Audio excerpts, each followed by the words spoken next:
सभी दोस्तों को नमस्कार। कैसे हैं आप लोग? बढ़िया होंगे, ठीक है ना। आज मैं आपको कंपाउंड इंटरेस्ट अगला टाइप कराता हूँ, ठीक है ना। पीछे वाले टाइप देख ले, मैंने डायरेक्टली रेट निकालना बता दिया, टाइम निकालना बता दिया, ठीक है ना। अब आगे स्टार्ट करते हैं हम लोग, ठीक है ना। देखो दोस्तों, इस क्वेश्चन को कैसे करेंगे, ठीक है ना। आपको प्रिंसिपल पूछा जाए, मूलधन पूछा जाए, क्या पूछा जाए? मूलधन पूछा जाए। रेट आपको दी गई हो, टाइम आपको दिया गया 2 वर्ष, ठीक है ना। कंपाउंड इंटरेस्ट दिया गया है। आपको मान लीजिए प्रिंसिपल पूछ लिया जाए, तो आप किसको कैसे करोगे? देखो मैं 3 तरह से बताऊंगा आपको इसको।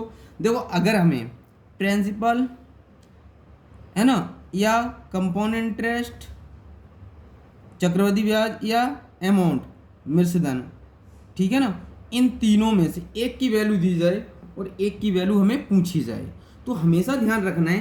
तो इसमें सिर्फ इन तीनों में से एक की वैल्यू दी जाए और एक की वैल्यू पूछे तो निकाल सकते हैं, ठीक है ना। लेकिन हमें इसमें से ही अगर इसमें पूछ लेता compound interest, difference, simple and, इसमें मान लीजिए ये पूछ लेता चक्रवृद्धि ब्याज और सादा ब्याज का अंतर क्या होगा, तो नहीं निकाल पाओगे आप यहाँ से, ठीक है ना। यहाँ से देखो, इन तीनों में से एक की वैल्यू दी जाएगी, एक की वैल्यू निकाल सकते हो, ठीक है ना। तो हम करेंगे कैसे? सबसे पहले आपको पता होना चाहिए 12.5% की फ्रैक्शन क्या हुई। तो 12, देखो 12 दूनी 24 और 1 25, 25/2, परसेंट का चिन्ह हटाएंगे तो नीचे कितना आएगा? 100। तो हमने ये फ्रैक्शन निकाली, 25, 25 से अगर 25, 25 चौक 100, 1/8 आ गई हमारे पास, आ गई 1/8 फ्रैक्शन आ गई। तो देखो, प्रिंसिपल अमाउंट, ठीक है ना, कंपोनेंट इंटरेस्ट दे रखा है हमें। तो एक बात बताओ, 8 हमारे पास 8 रुपये था और 1 रुपये हमें ब्याज मिल गया, तो कितना हो गया? तो हमारे पास मूलधन था 8 रुपये, एक का ब्याज हो गया, तो टोटल कितना हो जाएगा हमारा मिश्रधन? 9 रुपये, ठीक है ना। समय कितना है? 2 वर्ष, तो 2 बार लिखेंगे, 2 बार लिख लिया हमने, कोई दिक्कत यहाँ तक नहीं होगी। तो ये देखो कितना हो जाएगा, मल्टीप्लाई कर लेंगे इन दोनों का, इन दोनों का मल्टीप्लाई कर लेंगे तो कितना आ गया? 64। इसका मल्टीप्लाई करेंगे तो कितना आ जाएगा? 81। क्लियर है कि नहीं? तो अब देखो, इन दोनों का डिफरेंस जो होगा वो होगा कंपाउंड इंटरेस्ट। कितना है हमारे पास? 17। तो 17 दे रखा है। तो देखो, अब हमें एक बात बताओ, अगर हमें पेन की वैल्यू दी जाएगी तो पेन के बराबर रखेंगे? बताओ, अगर हमें किसी की वैल्यू जिसकी यूनिट सेम होनी चाहिए, मैं कहूँ आपको बुक की वैल्यू बुक के बराबर रखोगे क्या? नहीं। तो कंपाउंड इंटरेस्ट की वैल्यू कंपाउंड इंटरेस्ट के बराबर रखोगे, चक्रवृद्धि ब्याज के बराबर लगाओगे, क्योंकि डिवाइड करके वहीं से निकाल सकते हैं। तो देखो, यहाँ सेम यूनिट है, तो इसकी वैल्यू हमें कितनी दे रखी? इसकी वैल्यू हमें दे रखी है 680 रुपये। तो 17 से डिवाइड करेंगे, इसमें कितनी गया? 1 यूनिट बराबर कितना आ गया? 17 चौक 68, कितना आ गया? 40। एक बात बताओ, ये पेन है, अगर एक पेन की वैल्यू हमें 5 रुपए की है, मान लो एक पेन हमारे पास 5 रुपए का आता है, 2 पेन कितने के आएंगे? 10 रुपए के, आपको भी पता है। जब हमें एक की वैल्यू पता चल गया तो कितने की भी वैल्यू पूछ ली जाए। तो हमें क्वेश्चन में पूछा गया था प्रिंसिपल क्या होगा, मेरे पास प्रिंसिपल क्या है? 64। तो 64 के साथ क्या कर दूंगा? मल्टीप्लाई 40 का, तो कितना आ जाएगा हमारे पास प्रिंसिपल? ये आ जाएगा मूलधन, कितना आ जाएगा? तो हम मल्टीप्लाई करते हैं तो कितना आ जाएगा हमारे पास? जब इसके साथ मल्टीप्लाई करेंगे तो हमारे पास मल्टीप्लाई करेंगे 0, 4 चौक 16 की 6, 24 और 25, इतना आ गया हमारे मूलधन। अगर हमें पूछ लेता अमाउंट, तो अमाउंट के साथ क्या करते हम? अगर 81 के साथ मल्टीप्लाई कर देता, कितने का? 40 का, तो हमारे पास कितना आ जाएगा मल्टीप्लाई करके? 0, 4, 4, 2, ये आ जाएगा हमारे पास मल्टीप्लाई करके, ठीक है ना। ये हमें पूछ लिया गया। अब हम इसमें compound interest, difference, simple interest नहीं निकाल सकते, क्योंकि नाम सेकंड ईयर का कंपाउंड इंटरेस्ट निकाल सकते हैं यहाँ से। तो अब देखो, ये मेथड है, ये सब में लगेगा। सेकंड मेथड देख लीजिए इसका, ये फर्स्ट मेथड हो गया, सेकंड देखो। सेकंड मेथड में आप क्या करोगे? देखो, यहाँ हम इसको ऐसे सर्कल बना लोगे आप, ये बताओ क्लियर है? ये 3 सर्कल 2 वर्ष के लिए 3 बनाएंगे, ठीक है ना। ये क्लियर है आपको? अब मैं क्या करूँगा, लेट मैंने मान लिया, हमेशा मान के चलना है प्रिंसिपल, दिया हो या नहीं दिया हो, जो भी हमारी फ्रैक्शन आएगी, जो नीचे जो नंबर होगा उसका स्क्वायर कर दो, 2 वर्ष है इसलिए, तो 8 का स्क्वायर कितना होगा? 64। हो गया कि नहीं? तो मैं हमेशा दिया हो या नहीं दिया हो, मूलधन दे रखा हो या नहीं दे रखा हो, क्या बेशक पूछा जाए, तो हमें इसको मान के चलेंगे हमेशा। मानने का तो कुछ भी मान सकते हो, हाँ, मूलधन को तुम्हारी मर्जी है, ठीक है ना, पर लेकिन डेसिमल में वैल्यू ना आ जाए पॉइंटों में, ठीक है ना। तो अगर मैं रेट निकालना चाहता हूँ, इसकी 1/8 निकालूंगा, इसका भी 1/8, तो 64 का 8 आ गया हमारे पास, इसका भी कितना आ जाएगा 8। अगर मुझे ब्याज चक्रवृद्धि होता, चक्रवृद्धि ब्याज होती क्या है, ब्याज पर ब्याज लगना ही तो चक्रवृद्धि ब्याज कहलाता है, इंटरेस्ट पर इंटरेस्ट लगना। तो अगर रेट इसकी मिलेगी ना इस पर डबल बार, तो इसकी 1/8 निकाल देंगे तो क्या आ जाएगा 1 आ जाएगा, ठीक है ना। अब क्लियर होगा यहाँ तक। अब हमें बताओ क्वेश्चन में दे क्या रखा है। क्वेश्चन में हमें दे रखा है कंपाउंड इंटरेस्ट। देखो ये होता है सिंपल इंटरेस्ट, ये होता है, ये दोनों ऐड करेंगे तो हमारे पास सिंपल इंटरेस्ट आ जाएगा। सिंपल इंटरेस्ट क्या हो जाएगा, 8 और 8 16, ठीक है ना, क्लियर। अब एक बात बताओ कंपाउंड इंटरेस्ट क्या होगा हमारे पास। तो देखो इसको 8 को जोड़ेंगे, इसको जोड़ेंगे और इसको जोड़ देंगे, कितना हो गया 17। 8 और 8 16 और एक 17, इसको जोड़ लिया। अब देखो हमें पूछ लेता compound interest difference simple interest पूछ लेता, अमाउंट पूछ लेता, क्या पूछ लेता, अमाउंट पूछ लेता। तो देखो अब देखो करेंगे कैसे। अब हमें दिया क्या है क्वेश्चन में, हमें इसकी वैल्यू दे रखी है, तो इसके बराबर लगा दीजिए, इसका बराबर लगा दें। अब देखो प्रिंसिपल पूछा था, प्रिंसिपल यहाँ लिख लीजिए, तो इसके बराबर लगाएंगे कितना 680। एक की वैल्यू कितनी आ जाएगी हमारे पास, 17 से डिवाइड कर देंगे 40 आ जाएगी, ठीक है। अगर सपोज करो हमें पूछा जाता सिंपल इंटरेस्ट, तो 40 का यहाँ मल्टीप्लाई कर देना, जो भी मल्टीप्लाई करके आएगा आंसर हो जाएगा।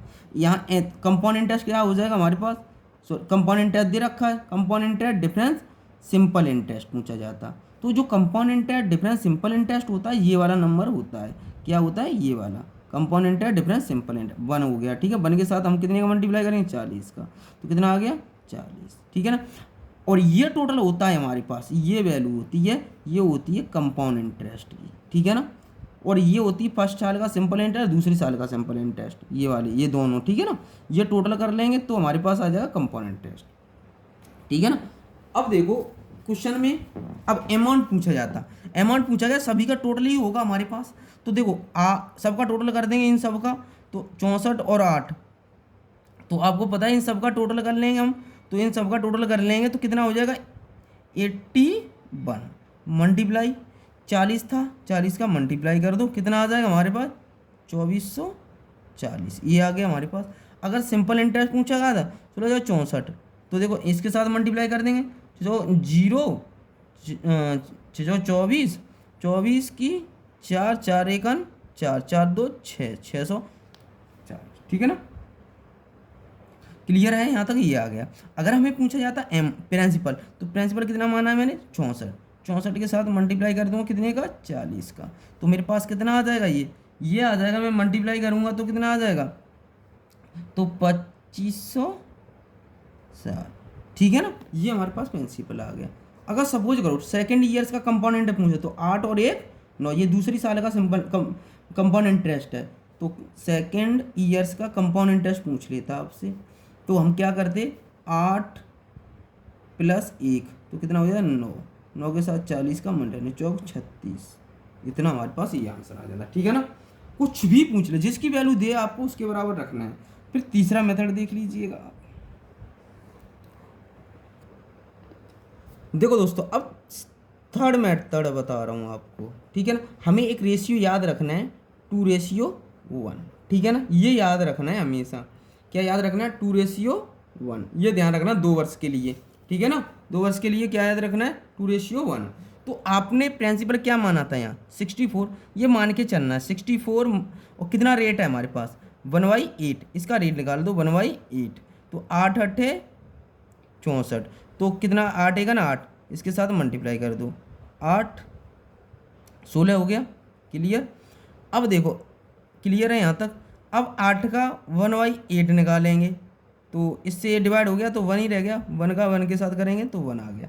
अब देखो इन दोनों का टोटल होगा वो कंपोनेंट है 16 और 1 17, 17 की वैल्यू हमें कितनी दे रखी 680, एक की वैल्यू कितनी आ गई हमारे पास 40। अगर हमें ये सिंपल इंटरेस्ट पूछता था तो इसके साथ मल्टीप्लाई कर देते, जिसके साथ पूछता है कंपोनेंट डिफरेंस सिंपल इंटरेस्ट पूछता है तो इसके साथ मल्टीप्लाई कर देते, ये आ गया कंपोनेंट डिफरेंस सिंपल इंटरेस्ट, ये हो गया सिंपल इंटरेस्ट, ठीक है ना, दोनों साल का 2 ईयर्स का, ठीक है ना। तो अब हमें पूछता कंपोनेंट इंटरेस्ट, तो देखो 16 और 1 17, ये तो मैंने बता दिया आपको। अगर पूछ लेता अमाउंट, अमाउंट कितना हो जाएगा, 64 तो है हमारे पास, 8 और ये 1 कितना हो जाएगा 81 मल्टीप्लाई 81 हो जाएगा मल्टीप्लाई 40, तो हमारे पास कितना आ जाता, ये आ जाता 24 40 ये आ जाता हमारे पास। ठीक है ना, कुछ भी पूछता प्रिंसिपल पूछता तो 64 के साथ मल्टीप्लाई कर देते हम, 64 के साथ कर देते 40 का मल्टीप्लाई, तो ये आ जाता जो भी आता 2560। ठीक है ना, ये पूछ लेता, कुछ भी पूछ ले। यहाँ पर हमारा कंपोनेंट टेस्ट होगा, जो ये 16 आया है और 1 1, तो ये हमारे पास कंपोनेंट टेस्ट होता है। ठीक है ना, कंपोनेंट डिफरेंस हमने तो बता ही दिया, जो ये 1 होगा ना उसके साथ जो भी आएगा उसके साथ मल्टीप्लाई करें, ये कंपोनेंट डिफरेंस सिंपल इंटरेस्ट होगा ये हमारा। ठीक है ना, समझ में आ गया ना पूरा।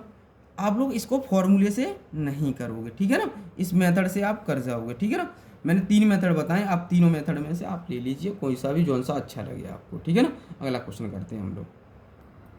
देखो दोस्तों, इस क्वेश्चन को करते हैं हम लोग। देखो इसमें दे रखा है कंपोनेंट डिफरेंस दे रखा है, तो हमने आपको बताया था इसकी फ्रैक्शन निकालो, 4/% का चिन्ह हटाएंगे तो 100, तो ये आ जाएगा 1/25। ठीक है ना, तो आपको प्रिंसिपल हमेशा मान के चलना है। क्या चलना है, मान के चलना है। क्लियर। तो एक बात बताओ, मैंने ये मान लिया, ठीक है ना, तो मैंने प्रिंसिपल मान लिया 625, मानना है हमेशा, लेट मान लिया। तो रेट, अब इसकी रेट निकालेंगे पूरा 1/25, ये फर्स्ट ईयर्स का सिंपल इंटरेस्ट होगा, ये सेकंड ईयर्स का सिंपल इंटरेस्ट होगा। ठीक है ना, साधारण ब्याज होगा, तो इसका 25 हो जाएगा, 625 का 1/25 निकालेंगे तो कितना आ जाएगा 25। तो अब देखो इसकी ब्याज इस पर मिलनी है तो 125 1 आ जाएगा हमारे पास। तो एक बात बताओ मुझे, क्वेश्चन में दिया क्या है, मेन बात इस बात, क्वेश्चन में हमें दे रखा है compound interest difference simple interest, तो 1 दे रखा है, ये हमारे पास क्या है 1 है। ठीक है ना, तो ये compound interest difference simple interest हमारे पास क्या है, ये 1 माना जाएगा। 1 की वैल्यू, हमें इसकी वैल्यू दे रखी है 10, क्वेश्चन में देखो दे रखा है, ये देखो, तो अब 1 का भाग लगाएंगे तो यही आएगा हमारे पास, 10 ही आएगा। क्लियर हो गया यहाँ तक। हमें पूछा है प्रिंसिपल, हमें पूछा है मूलधन, तो इसके प्रिंसिपल पूछा है, तो हमारे पास मूलधन कितना हो जाएगा, देखो, तो ये हमारे पास हमने कितना माना 625 मल्टीप्लाई 10। ठीक है ना, कितना आ जाएगा, ये हमारे पास ये आ गया। क्लियर हो गया यहाँ तक। अगर हमें कंपाउंड इंटरेस्ट पूछता तो, कंपाउंड इंटरेस्ट पूछता तो हमारे पास कंपाउंड इंटरेस्ट पूछता तो हमारे पास 25 50 और 1 25 और 25 कितने हो 50 और 1 51, 51 के साथ मल्टीप्लाई कर देते कितने का 10 का, तो ये कितना आ जाता कंपाउंड, ये आ जाता। ठीक है ना, हमारे पास अगर सपोज करो सेकेंड ईयर्स का कंपाउंड इंटरेस्ट पूछ लेता तो 25 और 1 26, कितने का मल्टीप्लाई कर दे 10 का, कितना आ जाता, इतना आ जाता। ये क्वेश्चन के आंसर हो गए। लेकिन हमें पूछा क्या गया था, प्रिंसिपल पूछा गया था, इसका आंसर ये हो जाएगा इस क्वेश्चन का। इस प्रिंसिपल कितना आ जाएगा 62 50, ये इस क्वेश्चन का आंसर होगा। ठीक है ना, और देखो इसको ऐसे भी सेकंड मेथड से भी कर सकते थे, इसको प्रिंसिपल निकालना है तो compound interest difference simple interest दे रखा हो तो हम लगा देंगे पी प्रिंसिपल मल्टीप्लाई रेट जो भी दे रखी हो अपॉन 100 का स्क्वायर, ये फॉर्मूला भी लगा सकते हैं। हमें ये डिफरेंस दे रखा है 10 और ये प्रिंसिपल हमें पता नहीं। ठीक है ना, तो अब रेट हमें कितना दे रखा है 4 दे रखा है, कितना दे रखा है 4 दे रखा है, तो आपको पता है 4 मल्टीप्लाई 2 बार लिख दे रहा हूँ स्क्वायर है तो अपॉन 100 मल्टीप्लाई 100, तो यहाँ से प्रिंसिपल हमारा ये क्रॉस मल्टीप्लाई कर देंगे तो ये आ जाएगा, इधर चला जाएगा 10 मल्टीप्लाई 100 मल्टीप्लाई 100। ठीक है ना, अपॉन कितना आ जाएगा, ये नीचे आ जाएगा 4 मल्टीप्लाई 4। अब सॉल्यूशन कर लेंगे तो हमारे पास कितना आ जाएगा 6250, सॉल्यूशन कर लेना। ठीक है ना, क्या 25, ये भी 25, तो हमारे पास 625 और एक 0 मल्टी कर देना, ये आंसर आ गया हमारे इस क्वेश्चन का। ठीक है ना, आज अगला देखो दोस्तों, आज मैंने आपको कंपोनेंट डिफरेंस सिंपल इंटरेस्ट बताया था, कंपोनेंट इंटरेस्ट निकालना बता दिया आपको, और मैंने आपको सेकेंड ईयर्स का कंपोनेंट इंटरेस्ट बता दिया। ठीक है ना।